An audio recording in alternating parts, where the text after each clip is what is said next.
think we're live.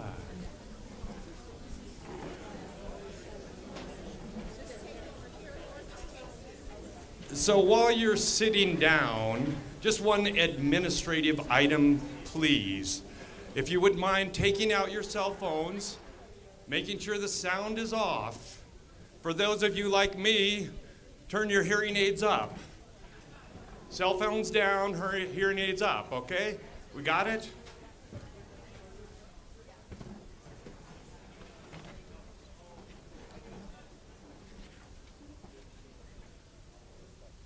All right. It's so great to see you all. What a beautiful day. Welcome. Welcome, welcome, welcome. I'm Bruce Bean. I'm a longtime childhood friend of Mitch's from first grade on up till recently, but still friends with Mitch. Anyway, we're here to celebrate. Pick an adjective. Amazing, the astounding, the awesome, the magnificent, wonderful life of Mitch Carlson. Yes, absolutely. More adjectives.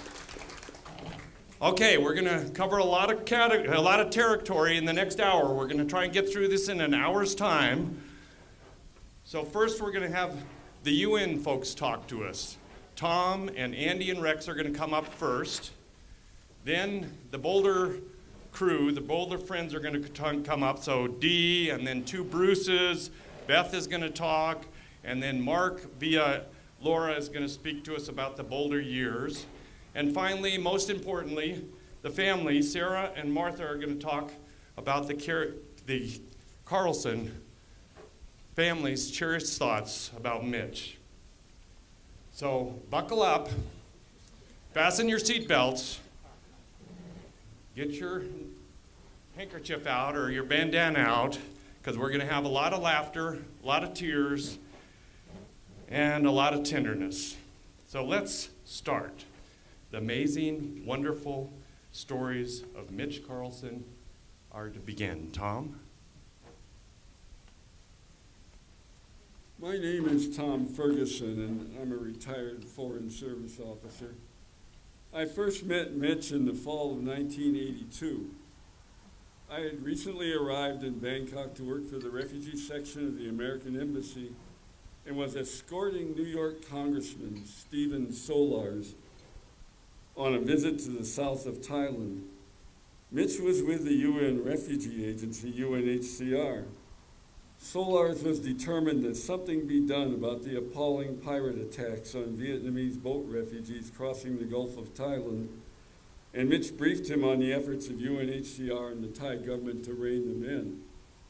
Those efforts were notably ineffective, a fact not lost on Congressman Solars, a smart man not known to suffer fools gladly. Fortunately, Mitch was no fool. I left that meeting impressed by his ability to credibly explain the complexities involved to an impatient and notoriously prickly congressman. In his later role as field director of the United Nations Border Relief Operation, my respect for his crisis management abilities continued to grow. And what began as a valuable working contact for me soon became one of my closest friends. Standing here now, thinking back to those times, it is hard to believe that 40 years have passed. Mitch got into the humanitarian assistance business at a time of global turmoil. Invading armies were on the march in Cambodia and Afghanistan. Millions of refugees were on the move. Radical Islam was bursting out of Iran, and heightened Cold War tensions were fueling local conflicts and massive civilian suffering in a number of flashpoints. Cambodia was one. Mitch's job was easy to describe. As a result of Vietnam's invasion of Cambodia, hundreds of thousands of people fled to the border with Thailand in search of food and refuge from the chaos following the invasion. Mitch's job was to coordinate the international provision of food and other aid to those people located in makeshift camps at the border. But the environment in which he carried out his job was wildly out of his control. The camps were deeply involved with different factions of an armed resistance to the occupying Vietnamese army. They were run by local strongmen with an avid interest in smuggling, and the whole area was flooded with military weapons and rife with unexploded landmines. Not to mention his task of persuading dozens of non-governmental organizations to cooperate instead of compete often made herding cats look easy. I have no clue where Mitch acquired the skills he brought to this situation, but they were ideally suited for the environment he faced there and in dozens of similar jobs he signed up for in later years. His approach was pragmatic and open to doing whatever worked best. He genuinely liked and took an interest in other people, whether his staff or his clients, and exhibited none of the arrogance that often comes with bureaucratic rank. He prepared well for emergencies, was unflappable in a crisis, and his mild, rational approach to problems had a calming effect on others. Combined with his flexibility and resourcefulness, these characteristics also made Mitch an ideal traveling companion, and we traveled through much of the world in the years after his Cambodia work. He was easygoing and comfortable to be with. He was a man in constant motion for most of his life, a man whose career was devoted to helping the desperate victims of disasters, both natural and man-made. I can think of no higher praise than to say that he was a kind man and a good man whose life made a real difference to the world he was born into. I felt privileged to be his friend for 40 years, and I count myself among those many whose lives have been enriched by his. May you rest in peace, Mitch. You've more than earned it.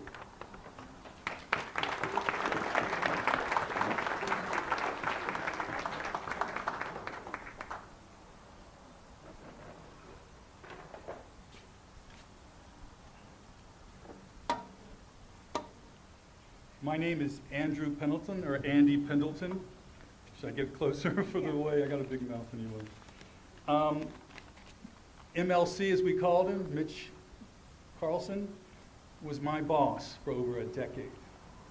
I'm thinking that perhaps today we have the opportunity to learn something that we do not yet know. For those of us who worked under Mitch's supervision, and for those of you who grew up with Mitch and Mitch's family. I first met Mitch at a beach refugee camp called My Route. I promised myself I wasn't going to get up here and start boo-hooing, and I'm about ready to right now. The beach refugee camp at My Route, I remember the first day I ever saw Mitch. A couple of Frenchmen were running ahead and they were saying, "Have you met the new guy? He can speak fluent French. He can even speak French so well we think he's a Frenchman." I said, "Well, who is this guy? Come on, isn't that exaggeration?" They said, "No exaggeration. And he can speak English so we can understand." Okay. I said, "Who is this guy? Who is this guy, Mitch Carlson?" I didn't really know him. I saw him. Instantly friendly, instantly popular. About a year later, I was transferred with the closure of My Route to Gamput. There, Mitch was the UN High Commissioner for Refugees field officer. And there we got to know each other very well. When the Khmer Rouge took power of the food distribution, from inside and outside, ciphering off what they could and sending it to the fighting men over the border, Mitch and I went shoulder to shoulder as we did for 10 years. We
just really great times.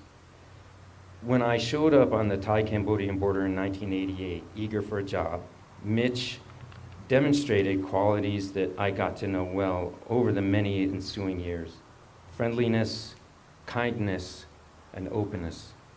Mitch was the most non-judgmental person I have ever met. I never heard him raise his voice, have a cross word with anyone, or even speak unkindly to anyone.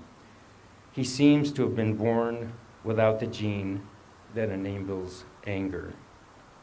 Mitch's work directly or indirectly helped hundreds of thousands, if not millions, of people. Hardly any of them met Mitch or knew his name.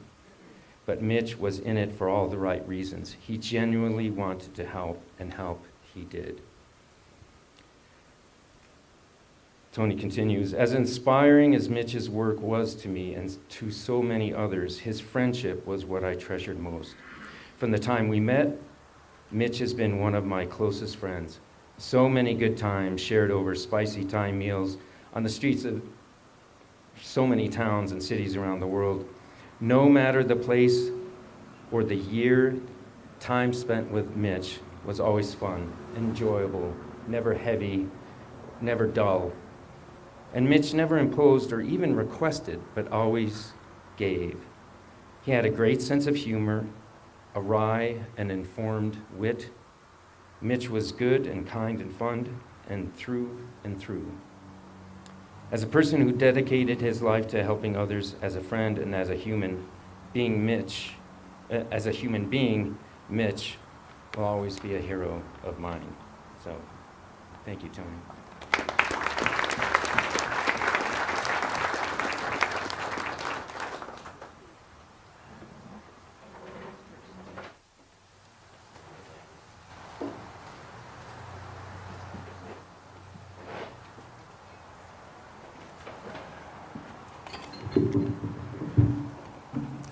Well, we're going to shift gears a little bit. Thank you. Unbelievable stories about Mitch and the United Nations. I never knew all of that. He never said a thing. So my stories of Mitch are going to revolve around 3 trees. A little different. So imagine for a minute being back in 4th grade at Mapleton Elementary School. Those of you that know, it was a fantastic school to grow up with. And at Mapleton, during the school year, or during the school day, you could actually walk home for lunch.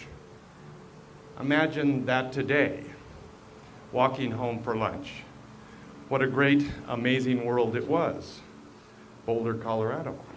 So one day, Mitch was walking home for lunch, and he got to 6th and Mapleton. And those that are familiar with that corner know there's a bus stop there, a bus bench.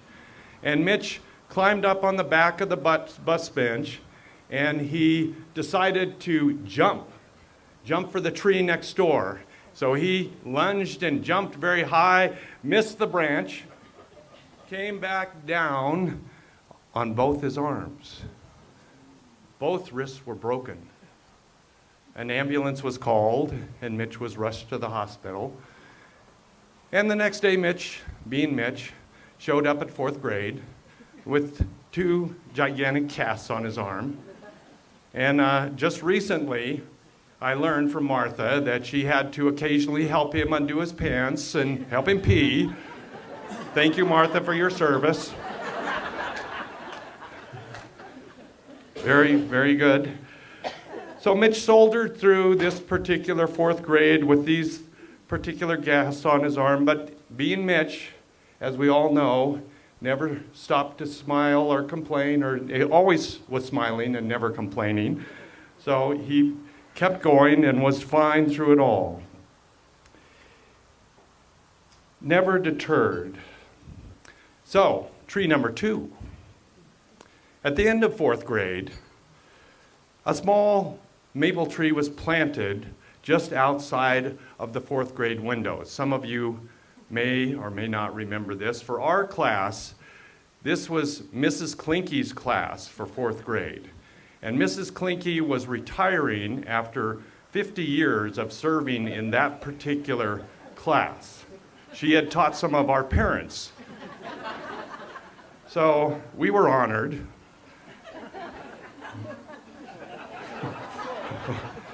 But for me, that tree still stands some 60 years later. If you drive by Mapleton School now, that tree is still there.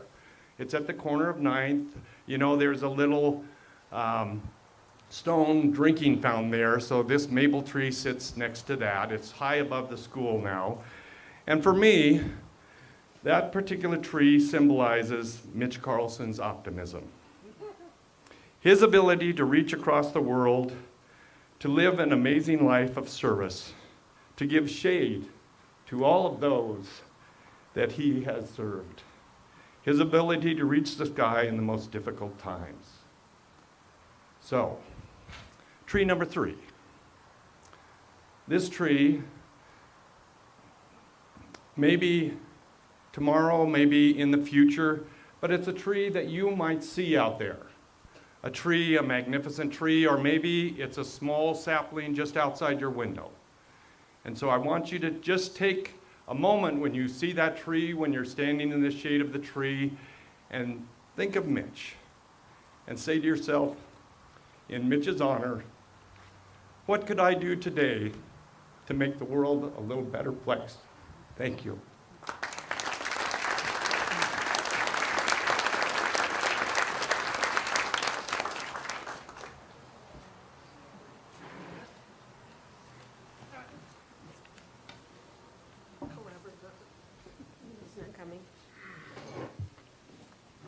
Hi, these are tough acts to follow, and I've invited 2 of my cohorts. We've known each other since 7th grade. They knew each other before that, I'm sure. But my name is Dee Perry. I'm formerly Dee Dee Engdahl. This is Rita Dart, formerly Rita Lundeen. And this, of course, the infamous Beth Giesemann, now Beth Palmer.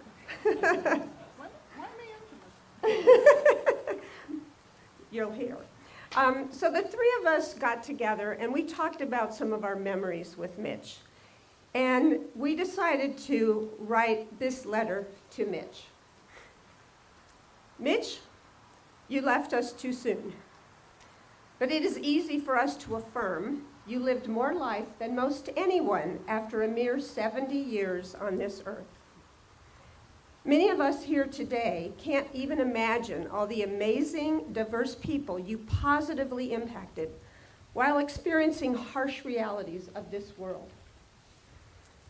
You were always putting others first, there to care for the displaced.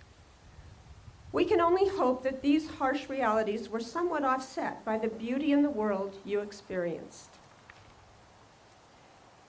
We are reading this letter to you, Mitch, with hopes that somehow the energy you created while on this earth can carry our words to your spirit. Mitch, you were always a social organizer, whether it be sharing time at the family cabin, hitting the hills for all-day hikes, spending a day or 2 on the slopes, attending concerts at Chautauqua and Red Rocks, or planning fun antics that sometimes nearly got us into trouble.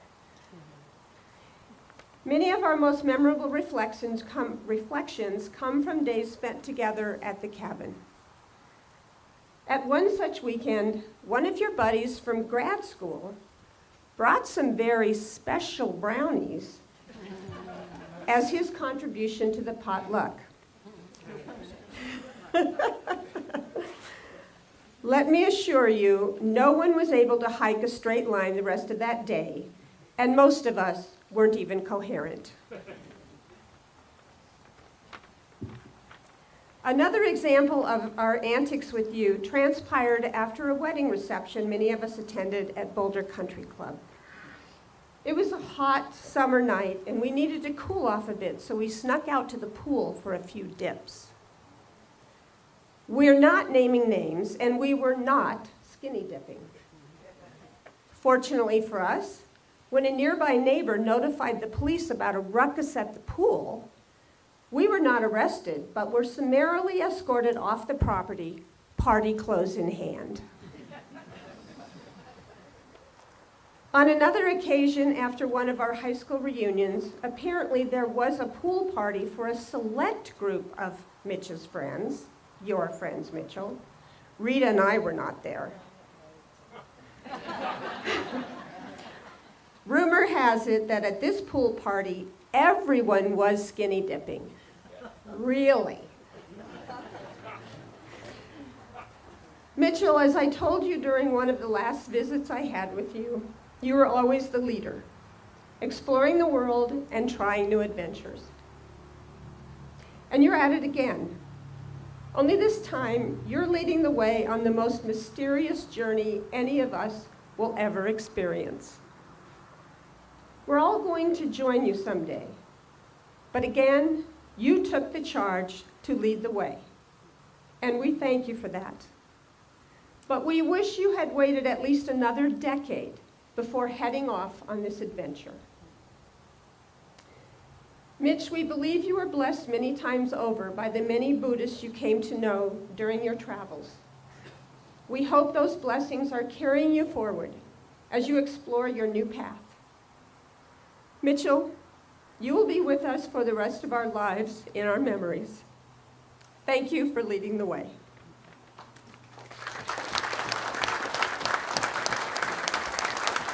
And now Beth has a few more things to say about budges. I considered my friendship to be a very great gift. His unassuming, self-deprecating, non-judgmental nature was a perfect answer for forging a non-threatening friendship with the insecure, self-conscious adolescent me, starting in high school. Friendship of more than 5 decades that we can attest to. And particularly after hearing all of his escapades at the UN, I have to say, I have a little bit of information about his adult working life that not so many people know about. I had been working seasonally at Budge's Resort, a hunting and fishing resort in the Flat Tops wilderness area, and I've been working there since 1971. When Mitch graduated from Lewis and Clark in 1974, he called me up and said, "It's time to cowboy up, Bethy. Can I have a job?" I was never quite sure what his parents made of that decision. He wasn't quite using a college degree. Perhaps their fears were offset by the less than $300 a month he made. Room and board were included, and he made good use of the board. And he was certain that it was going to be more fun than his high school job of roofing houses.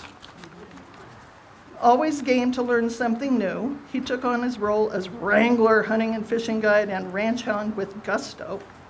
He bought himself a cowboy hat, boots, pearl snap shirts. He tried chewing tobacco. He rode, packed, wrangled horses. He liked hanging out at the corral. He loved to learn fishing. He'd fish, and he'd fish, and he'd fish, never perfecting the sport. I once asked Mitch to hold down the fort for a few days. I needed to be gone. No guests were going to be there. He was horrified at the prospect. "Bethy, I don't want to be in charge." Ironically, in a few short years, he was in charge of a rather large group of people at refugee camps.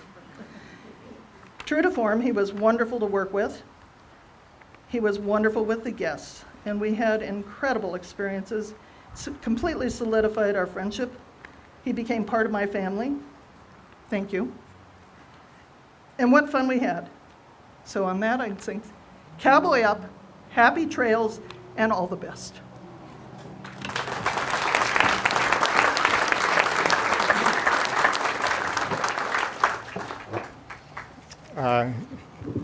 Hello, everyone. My name is Bruce Walker. I was blessed to be friends with Mitch for nearly 6 decades. I got to know Mitch the first day of junior high school at Casey Junior High. Even then, Mitch really looked the epitome of the all-American boy, carefully parted hair, solid colored shirts, matching socks, pants that were a little too high, Basswegian penny loafers.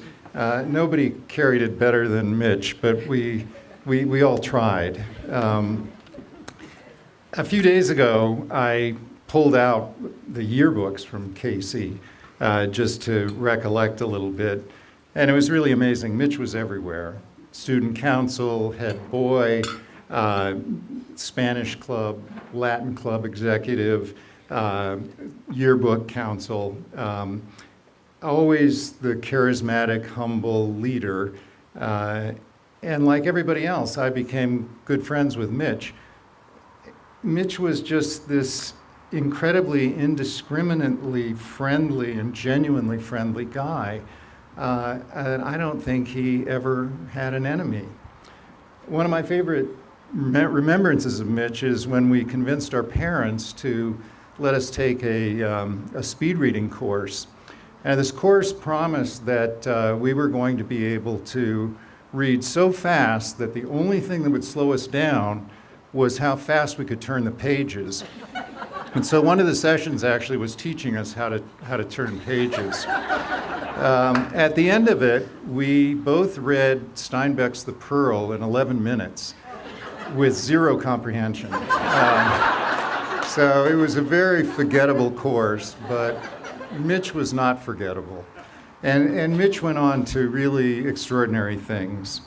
He devoted his life to helping others, to making the world a better place, to going to refugee camps in some of the worst war-torn areas in the world. Mitch kept running to places that everybody else was running away from. And that included the Thai-Cambodian border that you heard about, where he's surrounded by armed camps and live landmines. It included Bosnia when it was at its most unstable time, and many other places. Our professional lives actually ended up intersecting in some of the work that he and I were doing in developing countries. And some of my colleagues were colleagues of Mitch's. In fact, where are you, Tim? Tim is one of them. And what I kept hearing from my friends was just that this incredible guy, Mitch Carlson, caring, calm, committed, highly effective in these really, fraught areas with high conflict. And he just had these unique interpersonal skills that allowed him to be effective in these charged conflict zones that I think is just the uniqueness of Mitch. I don't know anybody else that really achieves at that level. And Mitch was also at the same time the person that was really holding our class together through these many decades since we graduated, class of 1970, Boulder High School. Mitch was always the communicator, the initiator. He was always emailing about some event he wanted to make sure that we didn't miss. He was always championing the summer Eben Fine concerts. He just kept us connected. So in the musical Hamilton, the final song has a refrain sung by Hamilton's widow. Who lives, who dies, who tells your story? We don't get to tell our stories, others do. And going forward, that task falls to us, to continue to tell the story of our remarkable friend Mitch, and to try to do justice to the inspiring life that he led. I'll miss him. We'll all miss him. Thank you very much.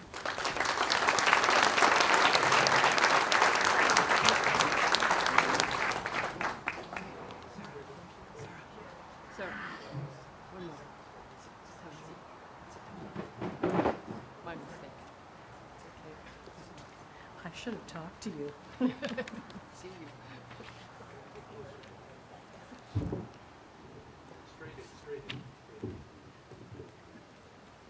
Thank you.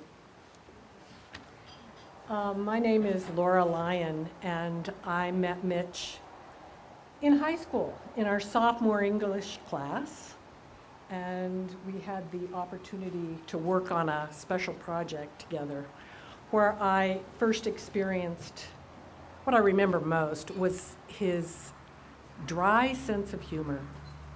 He made working together really enjoyable. And then our lives wove in and out of each other's lives. Mostly when he came back to stateside for a little bit, we would go skiing. And I just think of him as a genuinely kind and compassionate man who was a truly accepting friend. And my purpose today isn't to pay tribute to Mitch, even though in my heart I am hearing everything from everyone, but I am standing in Mark Whaley's shoes today. And Mark is his longtime friend who could not be personally here today, but here he is. Mitch Carlson, a celebration of his life. Like all of us here today, I was devastated when Mitch gave me the news about his terminal condition. I had known Mitch since first grade, and he and I were very close friends throughout our high school years. I'm sorry that I couldn't attend his celebration of his life, and I wish I was here to personally convey my thoughts about our very good friend, Mitch. "Hey, bud," was always Mitch's normal greeting to me and many of us. He loved life and was up for just about any adventure that we could imagine during our high school years. We were regular attendees at weekend woods eats and house parties. Our typical cruising pattern was in my 1966 green VW Bug. Mitch's routine would be to get in the car, roll down his window, open up the sunroof, winter or summer, sit back with his foot on the dash and say, "I'm ready, let's go." Always full of mischief, he would find some prank. His favorite was pulling my keys out of the ignition while the car was still moving and throwing them out the window. Vehicle safety standards were a bit different in those days. Other memories include hanging out at his Netherland cabin, skiing on weekends and sometimes skipping school to go during the week, being dudes at Budge's, playing cards until the early morning during college breaks. Mitch was at my side when I picked up my wife Donna's engagement ring, and he traveled with me to the East Coast for our wedding. He was my best bud and a very loyal and honest friend. I don't recall that we ever argued, nor were we jealous of each other's accomplishments. He invited me into his family, and his parents were a major influence on shaping my values, raising a family, and the successes in my life. Crazy Mary, as Mitch would refer to his mother, was a second mom to me.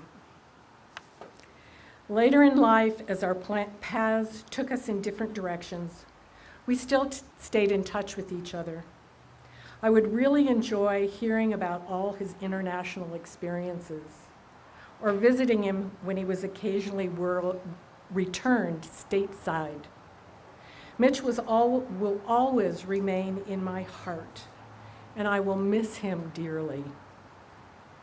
He left us on earth too soon, but I can guarantee you he lived his life to the fullest and the way he wanted to live his life, helping people and making a difference. Thank you, Mark.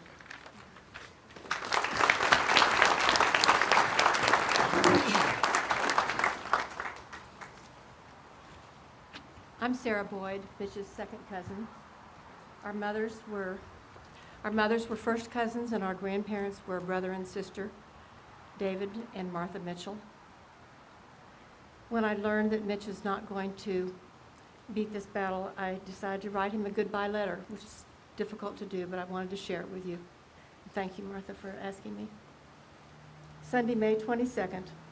Dear Mitch, so much is going through my mind, not sure I've ever written a goodbye letter, but here goes. I remember you coming to Tulsa with your folks and thinking what cute clothes you had. He was probably 2 or 3. Little hats and jackets and white shoes. Joe, that's my mother, made me wear brown lace-ups, so I was probably looking at everyone's shoes. Big, that was his grandmother, had lace-up energetics, which I loved too. Closer. Okay. One summer at the cabin, we played a lot of croquet, and I have a picture of you holding a mallet, just a toddler. And when the Stoffers, that's my folks, moved to Boulder in 1958, I was in the 9th grade at Baseline Junior High. We got together for meals, but I was probably too busy with new friends to be at 502 often. But your mom taught me how to iron properly, and I babysat sometimes too. And I would never see Mitch, but he wouldn't comment how I had damaged him. I took him to see Bambi, which must have scarred you for life, and I apologize. I watched the movie recently, and I was horrified at the content: fire, gunshots, the death of Filene. No wonder you remember the day better than I do. Another memory is the bathroom remodel and the personal alternative you found. The contractor had left a convenient hole before he finished the work. Your mom loved to tell the story. I don't think she was very mad, and we all thought it was funny. And of course, because of your family Christmas letter, I followed your career with great interest. Wished I could talk to you in person about living in another world. I spent 2 years in Iran and Switzerland as a privileged traveler, and it was so different from the real work that you did. I looked forward to a time when we could sit and talk about life in general, and that is why I always hoped that you and your pack would join us at the cabin each summer. When you retired to Denver and brought Dev to the cabin, the tenderness that you showed him, taking him to get his favorite barbecue, sweet corn and homegrown veggies from the family gardens, reminded me of taking care of my dad. Jack and Dev were both kind, bright, caring men. We have been blessed by having them raise us. I wish you a gentle death with Martha and Judy and John, Peter and Katie at hand. And if time allows and you want to visit, I hope it can be arranged. Godspeed, Mitch, second cousin in case Mary is listening. You are loved, and I will miss you in my world. Love, Sarah.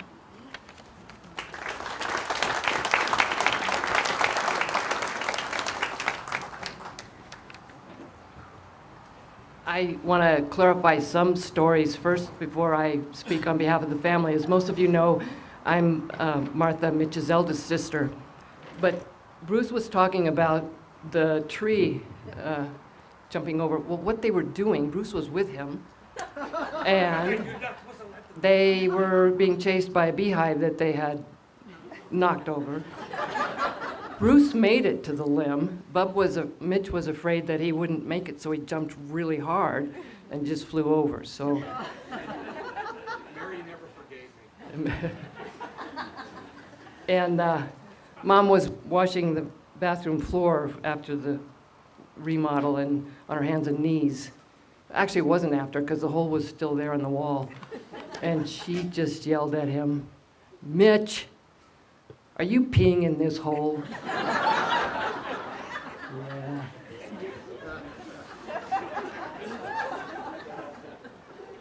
I threw, my grandmother gave me a silver 50-cent piece, and I don't know what we were doing, but both he and I put our pieces in that hole.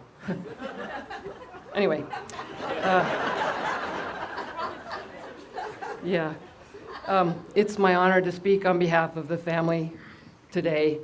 And we're blessed, really blessed, to have such a community whose lives were touched by him and who also touched his life in many ways. One of the things the last days taught us is how wide and vast his circles of friends really is. People visited him and came as far away as Thailand and as close as next door to honor him and to say goodbye. As he courageously faced his impending death, we learned about his remarkable life. One UN friend said that many of his colleagues felt like that they would walk across coals for Mitch. He clearly was an inspiring leader and colleague, a dear friend, and a beloved family member. Who knew a guy who so feared the Vietnam draft, and he really did. He just was beside himself that he was going to be drafted. He did not want to carry a gun.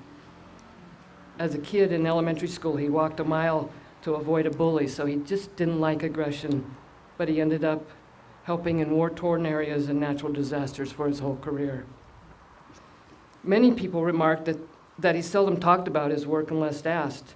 Some in the family feel that this was to shield Mom and Dad from worrying.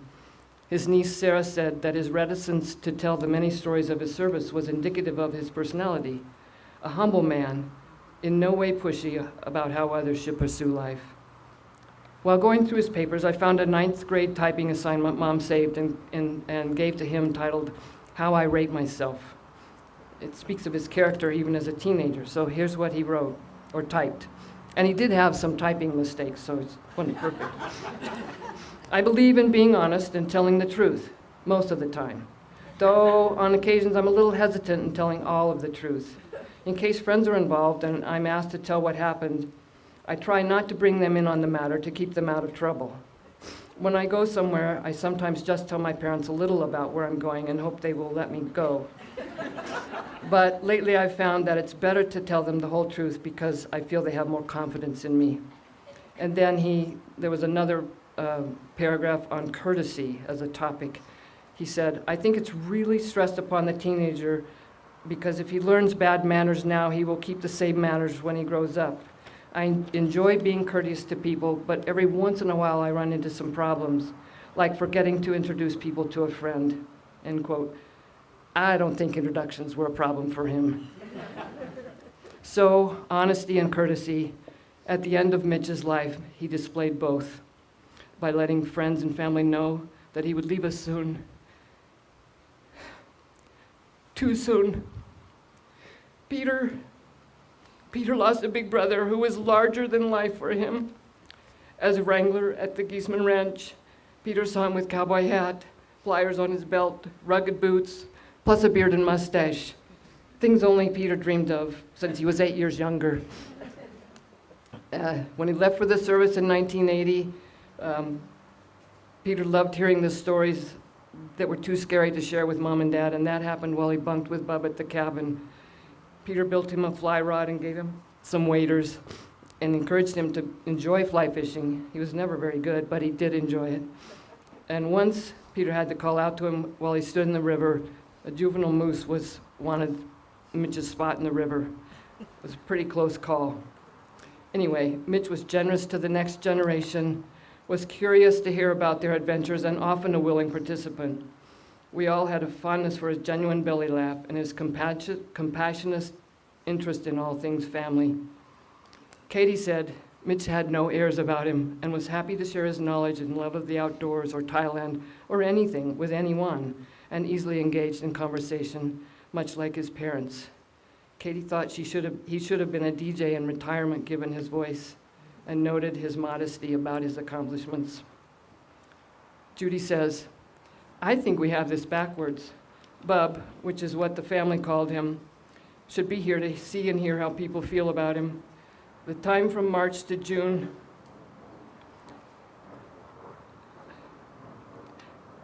has been a blessing to all of us. I learned more about him and his experiences in the last 4 months than any other time. He took time to share with us. He was kind.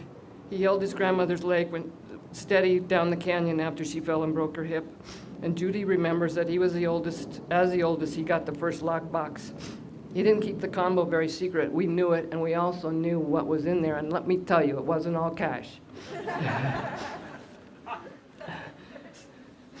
Mom didn't like it that he was trying to grow marijuana in her garden. Mitch said Mitch believed that his nieces and nephews should be fiscally responsible, and he believed in traveling to learn and grow. Her favorite thing about him was his conviction. He was firm in his beliefs.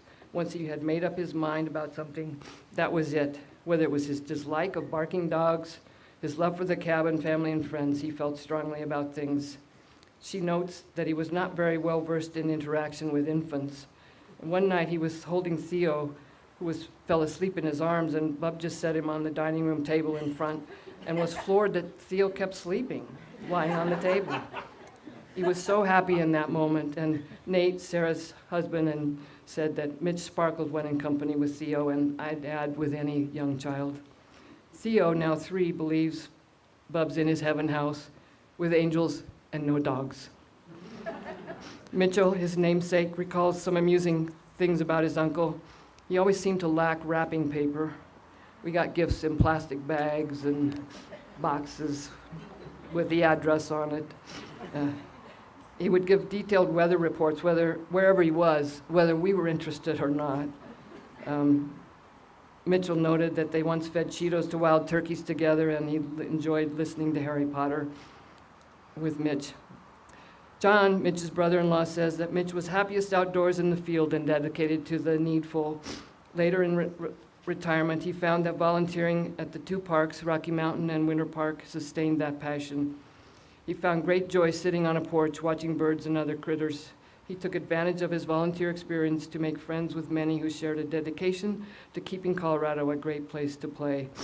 His life was a testament to the power of people to help each other enjoy the world with the hope that maybe its richness rubs off and makes us all better. I am the sister who, as a kid, would do anything to be in his company. I remember one time he and Jesse Holmes thought they could get rid of me by saying I couldn't swim with them unless I wore a boy's swimsuit and gave them a nickel. No problem. I stole the 5 cents from Mom, found his extra swimsuit. Done. Back in his company.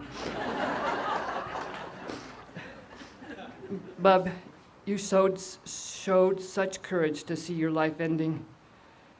When the doctor said you had a 50-50 chance of living past 3 months, you faced dying head on. I was blessed to have hosted you for the weeks of hospice. Anything to be in your company. Almost done.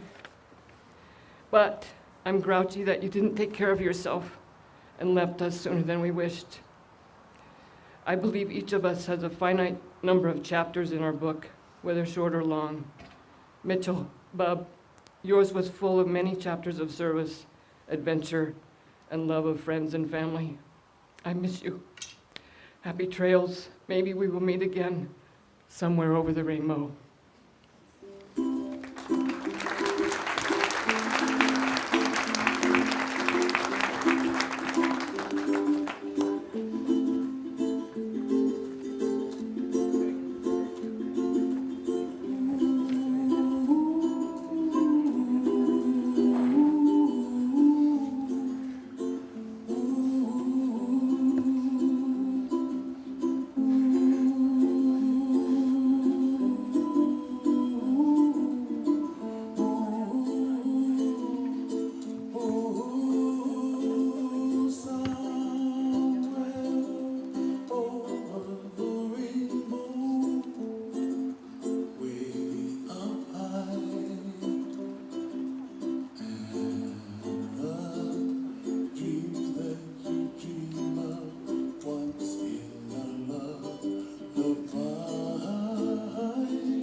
way up high. The dream that you dare to, why, oh why can't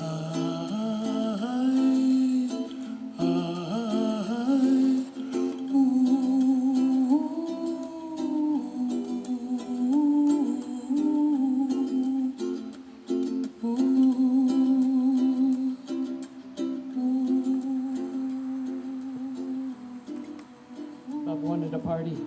Let's raise a glass to him, enjoy each other. Time to play and share now. Thanks.